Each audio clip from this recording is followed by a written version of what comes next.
Mga kalingap, magandang hapon sa inyo lahat. Welcome po sa akin channel, Starax TV mga kalingap. Magandang hapon po sa inyo. Yan po mga kalingap, panibagong reaction video ngayong hapon na ito mga kalingap. Ngayon, kwento tayo mga kalingap about sa mga buhay na nangyari dati. Yan, kwento ko lang po sa inyo mga kalingap yung mga samahan namin, sama namin mga K-boys, lalong lalo po si Eds. Pag kami ay nasa coffee shop mga kalingap, isa sa mga namimiss ko mga kalingap pag kami nag-iipon-ipon na sa coffee shop tuwing umaga. Excited kami sa mga lakad sa araw-araw, excited kami sa puntahan namin, excited po kami sa maghapon na tawanan, kwentuhan. Yung mga kalingap, naalala ko mga kalingap dati, si Eds na pong dumarating sa coffee shop. Talagang kami mga K-boys nagsisitinginan na, parang nagbubulungan na kami kasi alam namin na andyan na si Eds. Alam namin na siyempre bilang si Kalinga Pedro kahit kasama namin is nandun pa rin yung kuha namin, yung pag-alangan. Nahiya kami kasi alam naman natin na si Eds po ay isa sa mga inaangan ng mga viewers, isa si Eds sa mga inaangahan. Kami alam namin na pag si Eds ang kausap namin, kailangan habang kinakausap namin si Eds, hindi po pwedeng walang camera kasi yun na yung pagkakataon para maka-vlog kami sa kanya. Pag nag-vlog yung isa, kanya-kanya na po yan. Kumbaga, unahan lang kami kung sino yung mag-approach, kung sino yung lalapit sa kanya. Kasi kahit kami magkakasama mga kalingap, iba pa rin yung respeto. Yung respeto namin sa kanya, andun pa rin. Andun yung respeto namin kay Eds, bilang Eds. Minsan, kung minsan may nauuna magsasabi na, Eds, pwede ba kitang i-vlog? Hindi po yan nakakatanggi si Eds mga kalingap. Talagang, sige kuya, sabi kay Uwan TV Vlogs, Eds, pwedeng mag-vlog? Sige kuya, maya unahan kami kung, nag-uunang kami yan kung sino yung unang magsasabi. Nakakaya naman mga kalingap kung nakapag-vlog yung isa ngayon, tapos maya yung isa. Nakapag-vlog kami sa umaga sa kanya, ang sunod po nun, hapon na. Kasi siyempre, nakakaya naman na lahat kami magsasabi sa kanya, ilang kaibigan. So, nirespeto namin siya. Yun yung isa sa mga talagang hindi ko makalimutan kay Eds. Tuwing darating na siya sa coffee shop. Pag nandun na po yan si Eds sa coffee shop, nataas na po yan doon sa loob. Uupo na po siya doon, nag-i-edit yan, or nagre-ready ng kanyang premiere. Yun po yung nagiging rotation lang. Bibira po yan magtambay sa coffee shop na wala siyang ginagawa. Bawat oras na nandun kami sa coffee shop, kahit na nga nandun siya sa coffee shop, talagang napaka mahalaga sa kanyang oras. Kung wala siyang sinasayang na oras. Ganun po si Eds mga kalingap. Nakita namin siya pag seryoso na. So alam na namin na mayroon na siyang ginagawa. Kaya kami, hindi namin siya dinedisturbo. Alam na namin na tahimik na po siya. Magbablog kami sa kanya niyan pag nasa mission na o kanya-kanyang BTS sa kanya. Minsan nga nakakatawa eh. Alam niyo po mga kalingap kung bakit nakakatawa minsan. Kasi pagkasama sa Eds, hindi na po kami nag-vlog sa iba. Siya na lang po yung tinututukan namin. Siya na lang yung tinututukan namin palagi. Kaya kung minsan may mga nabubuo kaming vlog na siya lang talaga, hindi na kami nagkukuha-kuha kung saan-saan. Kasi yung isa sa mga kasama namin, yung mandal kay Eds, yun lang yung ginawa niya. Tuwing kasama si Eds lang tinututukan. Kakasakit nga ng damdamin mga kalingap. Alam niyo kung bakit? Ito yung taong pinayaman ni Eds, tapos bandang uli ginanon si Eds. Alam niyo na po yun kung sino yung tinutukoy ko mga kalingap. Masaya at magaan kasama si Eds sa totoo lang.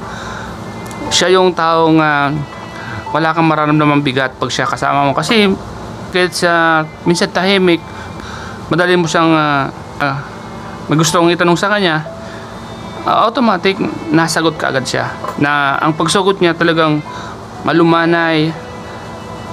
Nakikita mo yung kanyang respeto rin sa'yo. Yung pagrespeto sa'yo, kitang-kita mo sa mga pananalita niya. Kaya yun yung isa sa nakakamiss talaga sa sama namin. Kaya yung mga time na lagi kami nasa mission, talagang sobrang saya. Lagi niyang sinasabi, Eds, kumusta? Nakapag-vlog ka? O kuya, kahapon nag-vlog ako. Yun yung lagi yung sinasabi. Ako naman kuya, pag kailangan ako ni Kalinga Prab, talagang kahit busy ako, ibigyan ko ng time si Kalinga Prab. Pag si Kalinga Prab yung nangailangan sa atin, kailangan natin ipagpaliban yung mga ginagawa natin. Kasi Kalingap Rab yun. Yung isa sa mga sinabi niya sa akin at sa aming lahat mga K-boys, basta kuya, sabi niya, basta kuya, pag kailangan tayo ni Kalingap Rab, kahit may ginagawa tayo, kahit importante yung ginagawa natin, ipagpaliban muna natin. Ilan muna natin yung oras pag meron tayong misyon. Yun yung isa sa mga laging sinasabi sa amin ni Eds. Kaya kahit importante yung nilalakad ni Eds, pag kailangan siya ni Kalingap Rab, andyan talaga siya, dumarating talaga siya, talagang andun yung respeto niya talaga kay Kalingap Rab. Hindi lang naman kay Kalingap Rab, sa lahat naman talagang wala kami masabi sa kanyang ugali, wala kami masabi sa kanyang respeto sa amin.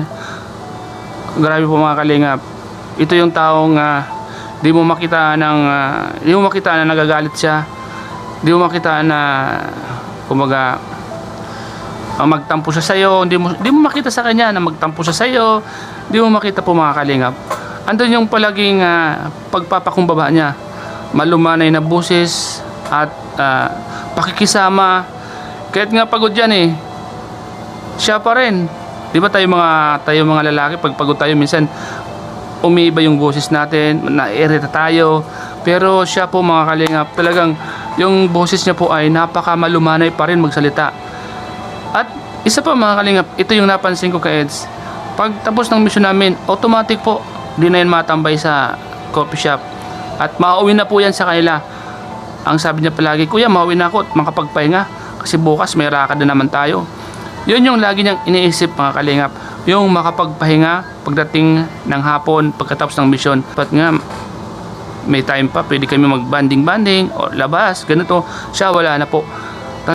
Pagkatapos ng mga lakad, uwi ka agad siya. Inisip niya palagi, mag-edit, magla-live. Yan, talagang trabaho lang talaga yung ginagawa niya mga Kalingap. Yun yung isa sa mga na naalala ko sa kanya. Pagkatapos ng mission, uwi ka agad. At yun, paalam ka agad siya. Kuya, alis na ako kuya. Iwan ko na kayo dyan. Yun lang yung sinasabi niya sa amin. Kaya sabi namin, minsan kami mga kaibos, nagkukwentuhan kami. Grabe si Eds, talagang nakakabilib si Eds, Pagkatapos ng mission, uwi ka agad siya. Masipag siya sa mga ginagawa niya. Ang isa sa mga naalala ko sa kanya, mga Kalingap. Sa mga viewers po ni Kalingap Edo, yan, patuloy niyo pong suportahan ang kanyang mga upload. Kasi talagang ang kanyang pagsa-charity talagang tagos hanggang puso niya. Yung pagmamahal niya sa mga kababayan, pagmamahal niya sa mga taong nangangailangan ng tulong, nandoon talagang pag may nakikita siyang karapat-dapat talagang di niya rin maalis sa sarili niya na kuya, tulungan natin yun. Hindi rin maalis sa kanya yung mga ganong salita. Parang si Kalingap Rab din po. Kung ano ang ugali ni Kalingap Rab, magpinsan, nasa dugo yung pagtulong talaga.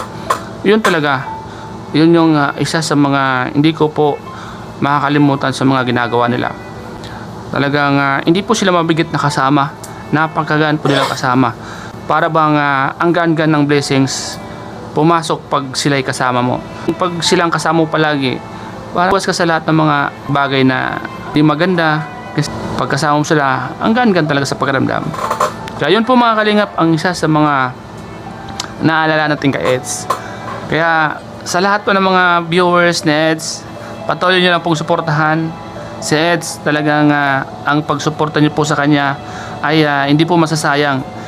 Hindi po kayo nagkamaling sinusuportahan nyo po siya, kasi yung pagtulong niya talaga sa kapwa ay talagang hindi matatawaran. Kaya sa lahat ng mga viewers natin dyan, tuloy-tuloy lang po ang pag-suporta po sa Team Kalingap.